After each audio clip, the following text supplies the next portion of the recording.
Now that every live-action Spider-Man movie has re-released in theaters, I'm going to rank all 8 of them from worst to best. Let's get started. And really quickly before we start, I just want to say that I like every single movie on this list. There's not a single one I do not like. Without further ado, let's begin.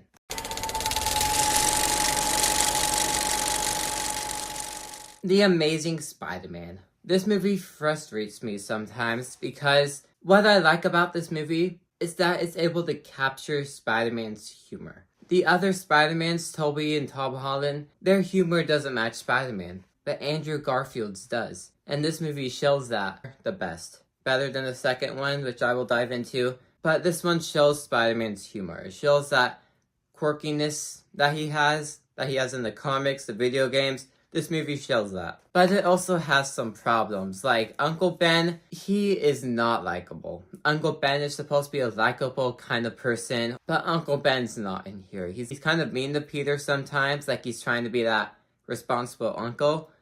But they don't really pull it off in that nice way to make him that responsible uncle. And this comes off as treating Peter not the best way to make him likable. And then his famous great power comes great responsibility line isn't even good. Not choice, responsibility.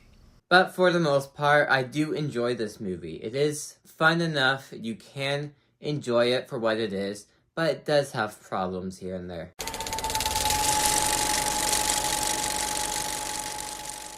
Unlike most people, I do like Spider-Man 3. I enjoy all the plot points in here. Even though Venom was forced into this movie by Sony, I feel like Sam Raimi was able to throw him in nicely and able to make him fit. And this movie was able to close off, even if it wasn't supposed to, this trilogy of Tobey Maguire movies. And I feel like even though it wasn't supposed to close them off, it still did a good job at closing them off. I just feel like you can't really go anywhere after this. You can start a new trilogy, but you can't continue off of this trilogy, which is why I think it's a good close off to all of those. But yeah, I really enjoy Venom in here. I do like Harry Osborn in here. Tobey Maguire too, can't forget him. I'm gonna put some dirt in your eye. And I was always shocked when I first watched this movie, and even when I still watch it today, I'm always shocked that Flint Marko is the one that killed Uncle Ben. I don't know why I love that storyline so much, but for some reason I really like that storyline. And just the way it resolves with like Peter's arc at the end of the movie too, where he learns what really happened. Chef's kiss. I don't know why I like that storyline so much, but I like that storyline. Say what you want about this movie, but I like it.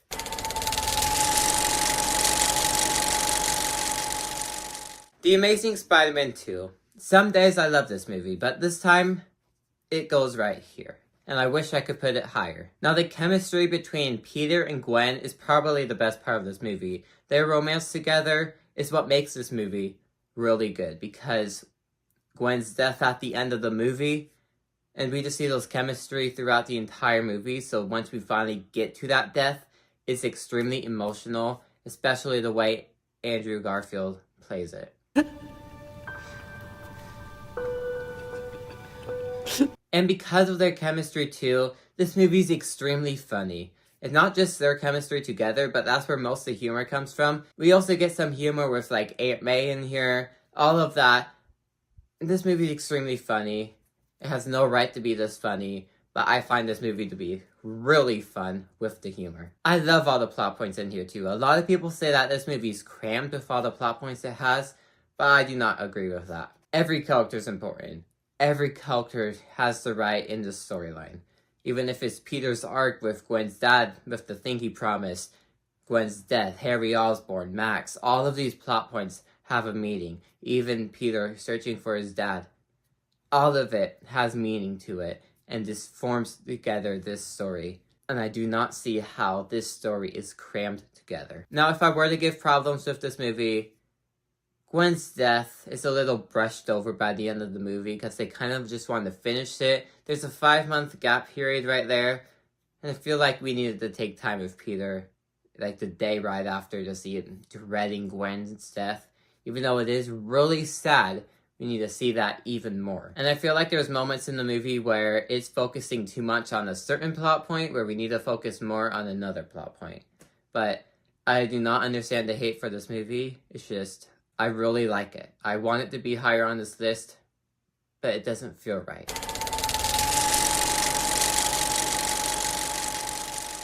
Spider-Man Homecoming is just a fun movie. This is Tom Holland's first Spider-Man movie, and it's just fun. We get the introduction to Ned, we skip over the origin story, which little did we know at the time, this trilogy was the origin story, but it shows that we don't need to see Peter being bitten by a radioactive spider. We already know that. We jump right into the story. We get to see him fight Vulture, which is a really good villain, even though he's teased Scorpion at the end, but who knows when that will get here. It's not on you. Also including Iron Man in this movie, I feel like that makes it work well because we're able to build their chemistry together for, Infinity War Endgame. I feel like that worked really well, and Peter not accepting being an Avenger at the end of the movie, I feel like that just showed his growth throughout it. It also makes for a comedic moment too with what they do after that. This is one of those movies that I would put on to have a fun time with, even though there's some higher on this list that I would rather put on to have a fun time with.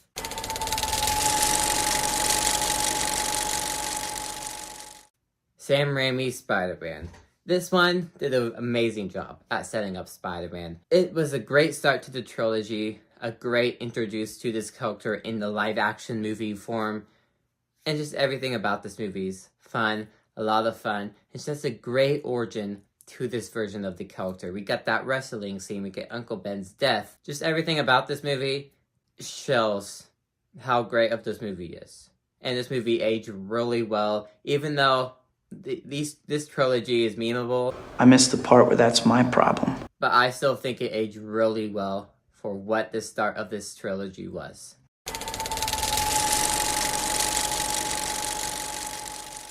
The people I see, they're not a fan of Spider-Man Far From Home. But me, on the other hand, I really enjoy this movie. This movie is just a lot of fun. I thought Homecoming was a lot of fun. This one's a lot of fun. We get to see Nick Fury and Peter Parker, even though it's not really Nick Fury. We get to see them come together with Mysterio, even though he's the villain of the movie, in Europe, England, this area.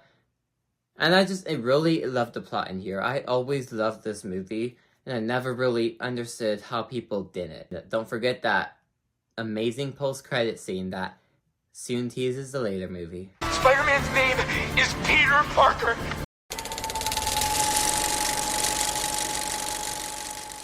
Now, of course, we have Spider-Man 2. Oh boy, yeah. For some of you on here, this may be your favorite Spider-Man movie, and I can 100% see that. You have Doc Ock in here, probably one of the best Spider-Man villains we have gotten so far. It's just a story of Peter losing his powers. Of course, you have that storyline with Harry too, being set up and stuff. I can 100% see how this is your favorite Spider-Man movie. But number one on this list, I just cannot put it anywhere else.